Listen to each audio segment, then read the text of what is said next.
Cordial bienvenue ce dimanche matin à ce programme. Encore merci pour tout ce qui s'est passé au courant de la semaine avec le programme de temps de qualité. Nous vous disons merci pour vos remarques, pour vos commentaires et partages, de telle manière que ce message aille et atteigne les extrémités de la terre. Mais nous retenons aussi vos remarques de manière à bien faire notre travail, de telle sorte que chacun de vous qui suivrait ce programme soit édifié et reçoive quelque chose de la part du Seigneur. L'évangile encore, ce dimanche, nous sommes en train d'en parler et déjà le dimanche passé, nous nous sommes focalisés sur la croix de Jésus-Christ. Il était important de comprendre que avant la croix et après la croix, ce n'est pas la même chose. La difficulté que beaucoup de gens ont de comprendre qui est-ce qu'ils sont réellement aujourd'hui en Jésus, de quoi est-ce qu'ils sont en droit de s'attendre, de recevoir en pratique dans leur vie. Cette difficulté vient simplement du fait que l'œuvre de la croix n'est pas comprise dans son intégralité. Il y a des gens qui croient en Jésus et qui pensent qu'ils demeurent toujours enfants de leurs parents. Bien au contraire, lorsque vous croyez en Jésus-Christ, sur le plan spirituel, vous êtes devenu enfant de Dieu. Mais sur le plan naturel, vous demeurez enfant de vos parents. Mais si vous n'avez pas cru au Seigneur Jésus, sur le plan naturel, vous êtes enfant de vos parents, et sur le plan spirituel, vous êtes enfant de Satan. En fait, c'est cela la difficulté que nous avons, c'est qu'à la naissance naturelle, nous naissons avec un handicap. Et cet handicap-là, c'est la nature du péché avec laquelle nous sommes nés. Cette nature nous empêche, de 1, à faire partie de la famille de Dieu, 2, à communier avec le Seigneur, 3, à le représenter, et valablement 4, à exprimer Dieu ici sur la terre. Bien entendu, il y a d'autres éléments que nous n'avons pas cités, mais on cite les 4. Donc à la naissance naturelle, nous avons un handicap qui nous empêche de travailler avec le Seigneur, de communier avec lui, d'être son peuple, d'être le canal par lequel le Seigneur va s'exprimer ici sur la terre. Mais lorsque nous croyons au Seigneur Jésus, sur le plan spirituel, nous sommes sauvés, nous sommes devenus enfants de Dieu. Nous sommes passés de la mort à la vie, des ténèbres à la lumière, de la malédiction à la bénédiction. Ce sont des faits accomplis. Ce ne sont pas des choses derrière lesquelles nous courons. Nous les avons, mais seulement ce sont des choses spirituelles. Et donc la responsabilité nous revient avec toutes les ressources de la parole de Dieu, y compris le Saint-Esprit qui demeure en nous, de telle manière que nous mettions en pratique ces choses et que ça soit des choses palpables dans notre quotidien. Mais bien que nous avons cru au Seigneur Jésus, il y a un autre handicap qui est lié à notre mental. C'est que lorsque nous sommes dans le royaume, nous n'avons pas encore compris comment est-ce que le royaume fonctionne. Je vais prendre un exemple. Prenez un monsieur qui est né au fin fond du village, où il ne voit même pas une voiture passer, il ne voit même pas un avion passer dessus. Ça veut dire que la technologie est quasi inexistante. Vous prenez ce monsieur, vous l'amenez dans un centre urbain, de là directement à l'aéroport, il prend son avion et il descend dans une ville comme Manhattan. Et donc il se retrouve à Manhattan, à New York, après avoir été au village. Vous allez remarquer que cette personne, même la nuit, il ne va pas rêver des rues de Manhattan. Il ne rêvera aucune réalité de Manhattan. Pourquoi? Parce que sa tête est restée au village. Même sa façon de manger, sa façon de se comporter sera en fonction du village.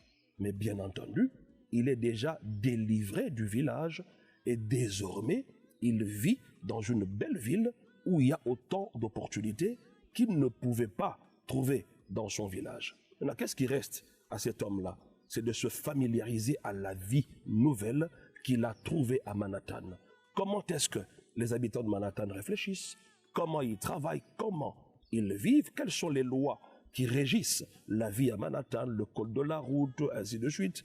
Est-ce qu'au village, il y avait des banques? Il n'y avait pas de banque. Maintenant, il doit s'adapter à toutes ces choses, avoir une carte bancaire, de manière à avoir accès à son argent qui sera dans son compte en banque. C'est pareil avec nous tous lorsque nous croyons au Seigneur Jésus-Christ, certes, sur le plan spirituel. Nous sommes passés des ténèbres à la lumière. Nous sommes passés de la mort à la vie. C'est une réalité, mais qui est spirituelle. Alors pour que cette réalité spirituelle se manifeste, nous avons besoin de renouveler notre intelligence.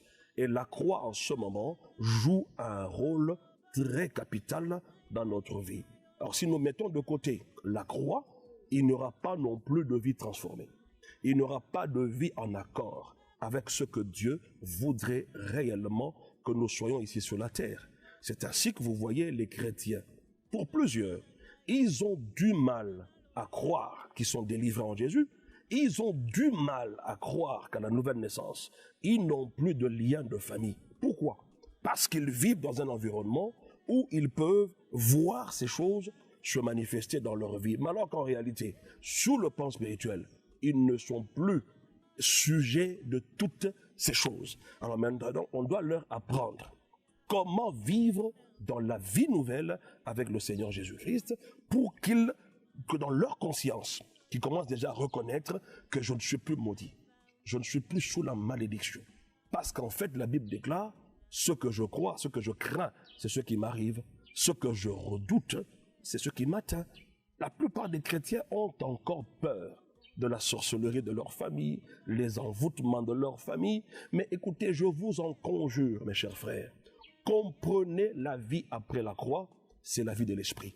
Dans la vie de l'esprit, vous êtes né d'esprit donc, vous opérez comme le vent. La Bible déclare dans Jean 3 que le vent souffle. Nous ne savons ni d'où il vient, ni où il va.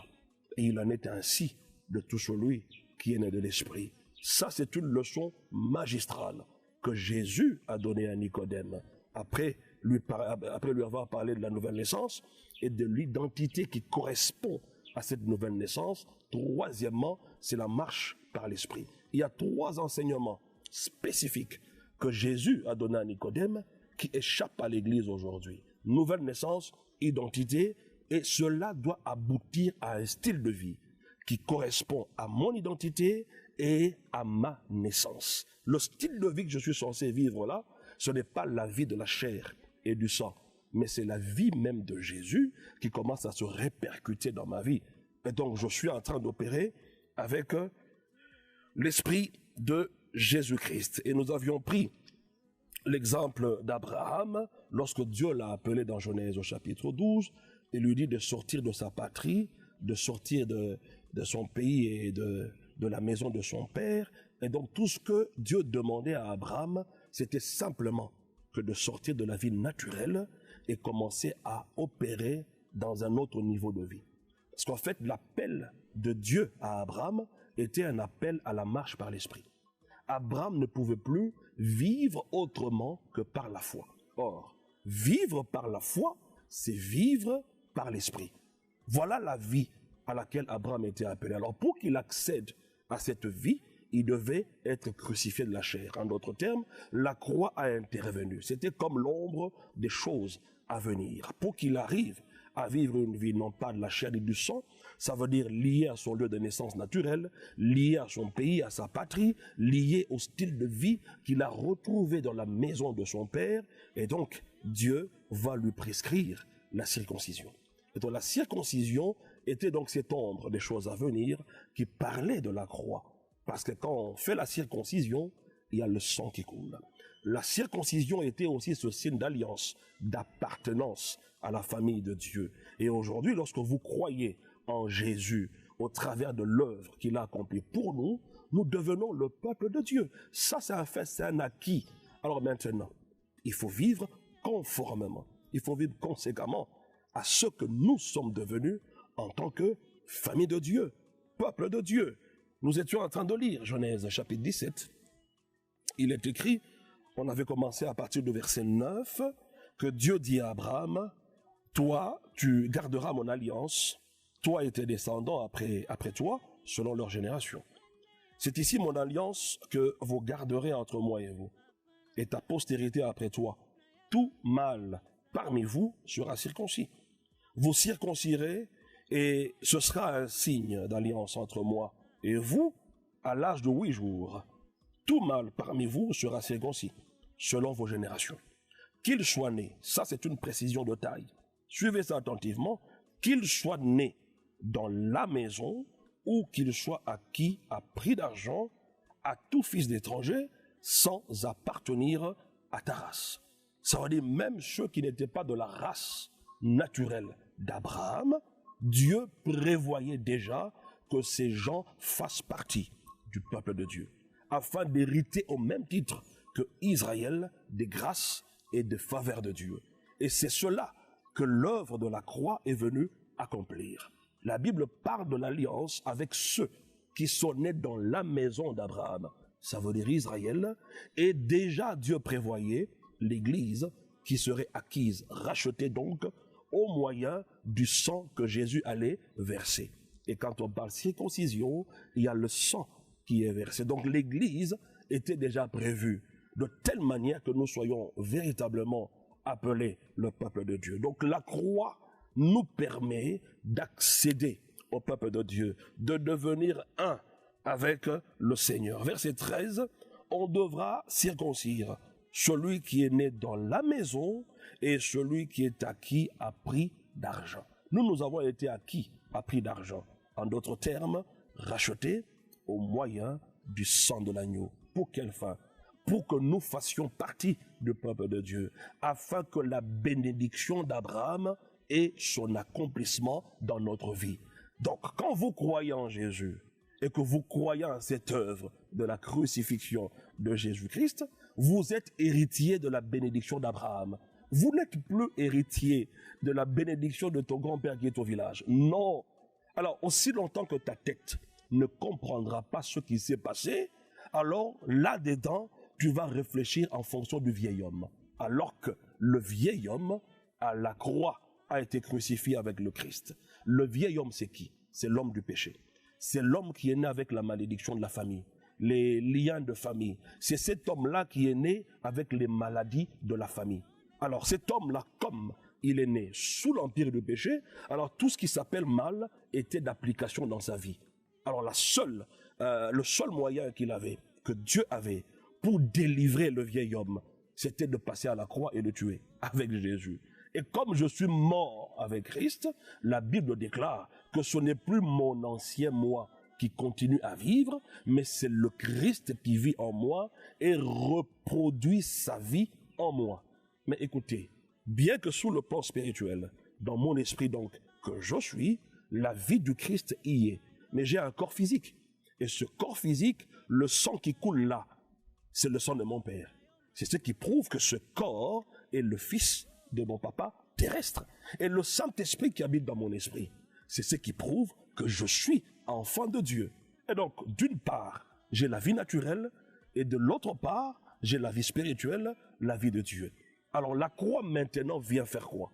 La croix vient m'aider, à condition que tu en sois révélé, à crucifier l'homme naturel, afin que l'homme esprit que tu es, image et ressemblance de Dieu, béni de toutes sortes de bénédictions spirituelles, celui qui appelle Dieu son Père, celui qui n'a hérité d'aucune hérédité de ses parents naturels, trouve un moyen de s'exprimer.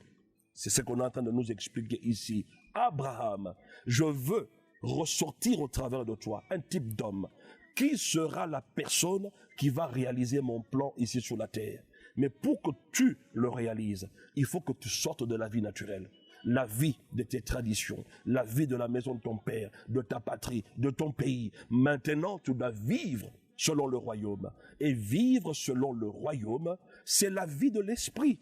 Parce qu'en fait, quand Abraham a satisfait dans cette vie par la grâce de Dieu, Dieu a dit qu'Abraham était son ami parce qu'il a marché par la foi. Donc marcher par la foi, c'est marcher par l'esprit. Et la croix vient nous aider, mes chers frères, à mettre en évidence l'homme nouveau que nous sommes devenus en Jésus. Pourquoi les gens n'ont pas la foi d'être délivrés, d'être devenus une nouvelle créature? J'ai même entendu des gens qui disent, vous suivez ce que l'apôtre Paul dit, que celui qui est en Christ, il est une nouvelle créature, c'est ton affaire. Mais écoutez, monsieur, en toute humilité, vous voulez que nous croyions en quoi? Nous ne pouvons que croire en ça. Mais seulement les gens ne comprennent pas que la nouvelle création, c'est qui? Et bien que je suis une nouvelle création, donc je suis un esprit régénéré, habitant un corps physique. qui est issu de mon père et de ma mère. Et Dieu m'a donné une âme, la capacité de penser. Et si je pense mal, si j'ai des mauvais sentiments, au travers de mon corps, je veux reproduire la même chose. Voilà pourquoi il faut comprendre à la base que lorsque nous croyons en Jésus, c'est votre esprit qui est régénéré. Vous devenez une nouvelle créature. Vous êtes né de nouveau. Et qui dit nouvelle naissance fait allusion à un bébé. Alors, à peine né de nouveau, vous amenez cette nouvelle création, le bébé spirituel, le lendemain. Vous l'amenez dans un combat spirituel et il va combattre qui? Le diable, qui est aussi un esprit. Or, le diable a une éternité d'âge. C'est ainsi que vous vous retrouvez dans certains combats auxquels vous n'arrivez pas à vaincre. Et finalement, quel message vous sera donné? C'est que le diable est fort. Non, le diable n'est pas fort. Le problème, c'est que vous êtes né de nouveau. Vous devez prendre de la taille spirituelle, de manière à faire face aux réalités spirituelles qui viennent contre vous. Même pour écouter Dieu, il faut prendre de la taille. Pour vaincre les batailles spirituelles, il faut grandir spirituellement.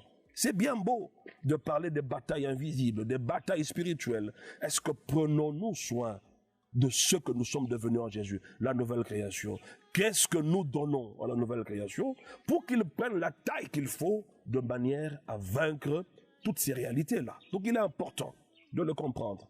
À la nouvelle naissance, seul mon esprit est régénéré, mon âme et mon corps n'ont subi aucune transformation, et donc vous pouvez comprendre de quelle manière est-ce que le diable peut encore avoir une certaine influence sur nos vies, nous qui sommes chrétiens. D'abord, au moyen des pensées, c'est-à-dire l'âme, et au moyen de la chair qui est faible, ce corps physique.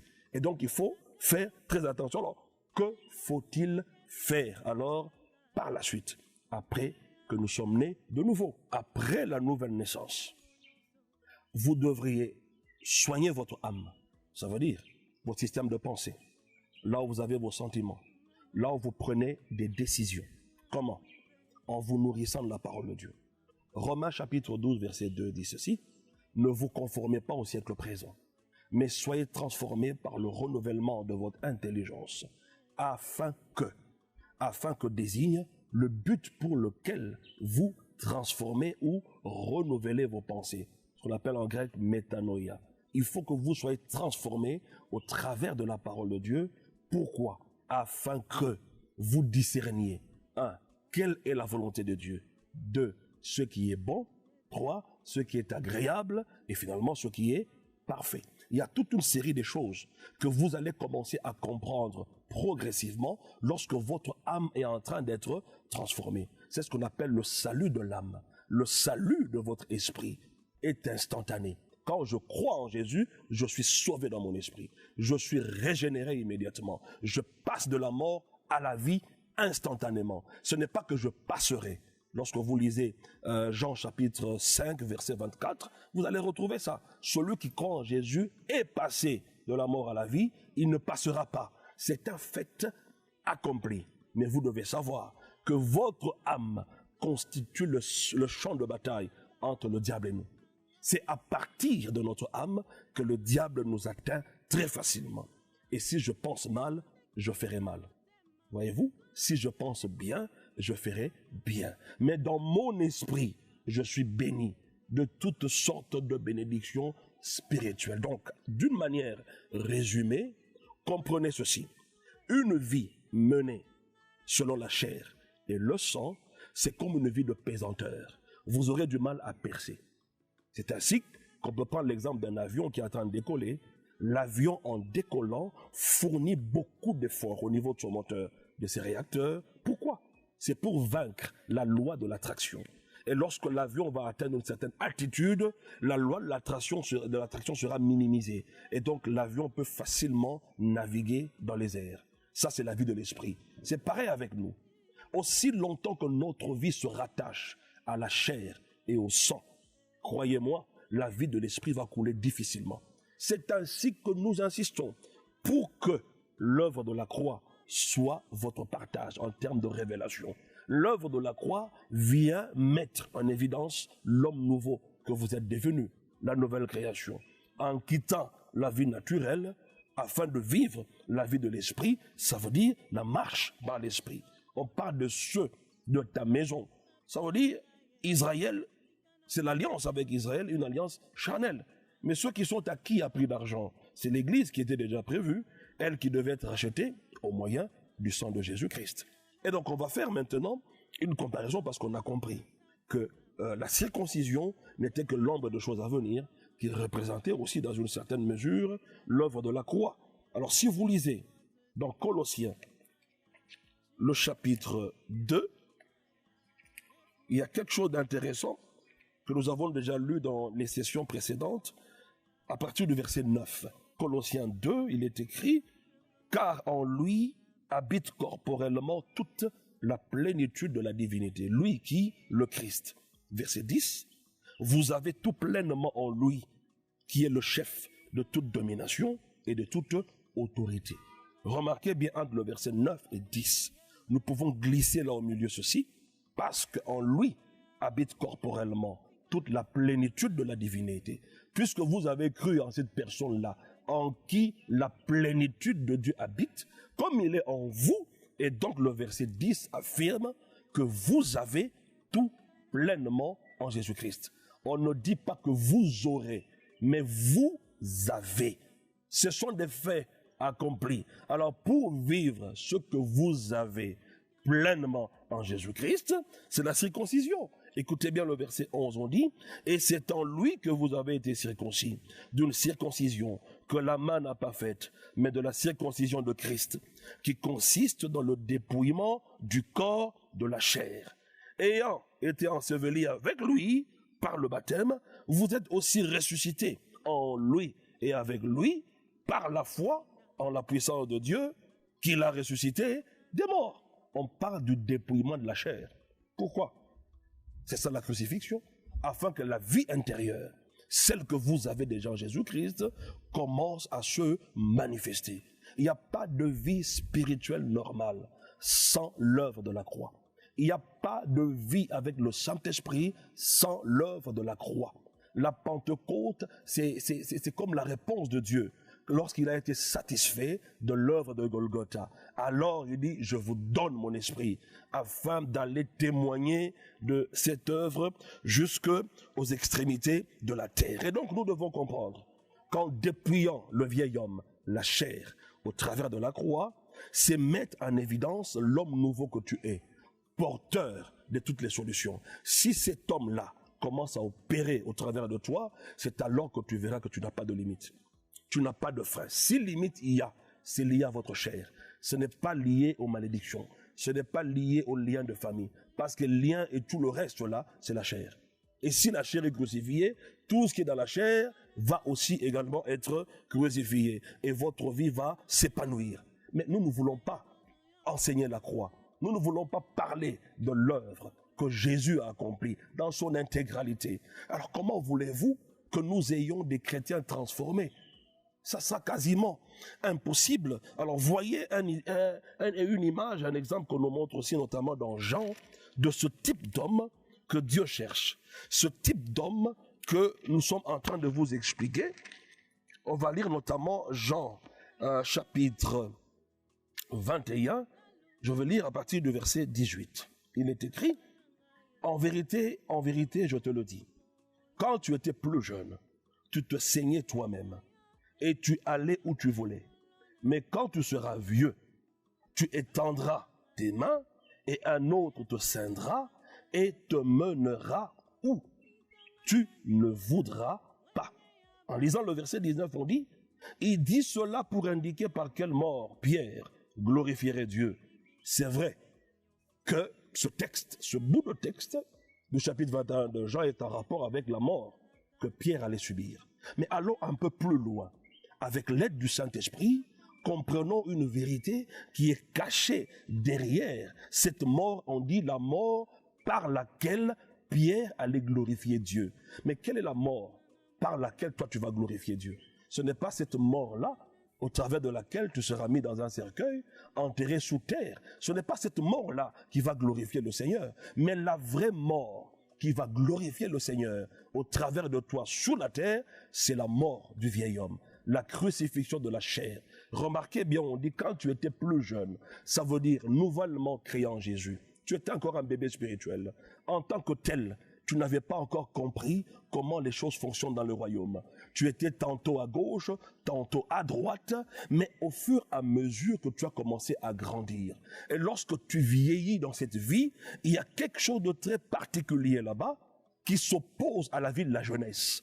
C'est-à-dire quand tu étais jeune dans le Christ, tu allais où tu voulais et tu faisais des choses selon ta volonté.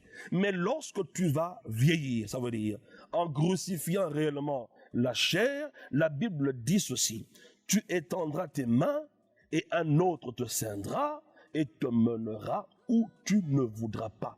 Remarquez ici que lorsque tu vieillis ou lorsque tu es crucifié dans la chair, ta volonté propre va être cédée à un autre. On dit c'est un autre qui va commencer à te guider. C'est ça la vie de l'esprit. Ce n'est plus ma volonté, mais c'est la volonté du Saint-Esprit. Jésus en son temps disait: je ne dis rien si je ne l'ai entendu auprès de mon Père, et je ne fais rien si je l'ai vu voir auprès de son Père, de mon Père. Et donc sa vie était centrée, focalisée sur le Père. Tout ce qu'il faisait n'était pas sa volonté propre, mais la volonté du Père. Voilà la mort au travers de laquelle Dieu va trouver toute la gloire. Lorsque tu vas mourir dans la chair, dans cette mort-là, Dieu va être glorifié, car c'est un autre, principalement le Saint-Esprit, qui va commencer à guider ta vie. Et lorsque tu commences à être guidé de la sorte, c'est alors que l'homme nouveau que tu es devenu en Jésus-Christ va commencer à se manifester. Et Dieu va trouver toute sa gloire là-dedans. On peut lire aussi dans Ecclésiaste chapitre 4, je vais commencer à partir du verset 13, oui, 13 c'est mieux. Allons, Ecclésiaste 4, verset 13, on dit: mieux vaut un enfant pauvre et sage qu'un vieux roi et insensé qui ne sait plus écouter les avis, car il peut sortir de prison pour régner et même n'être né pauvre dans son royaume. Verset 15, finalement, on dit: j'ai vu tous les vivants qui marchent sous le soleil entourer l'enfant qui devait succéder au roi et régner à sa place. Remarquez qu'on parle d'un enfant qui doit naître. Et l'enfant a pour vocation de succéder au vieux roi. Cela revient encore à l'œuvre de la croix.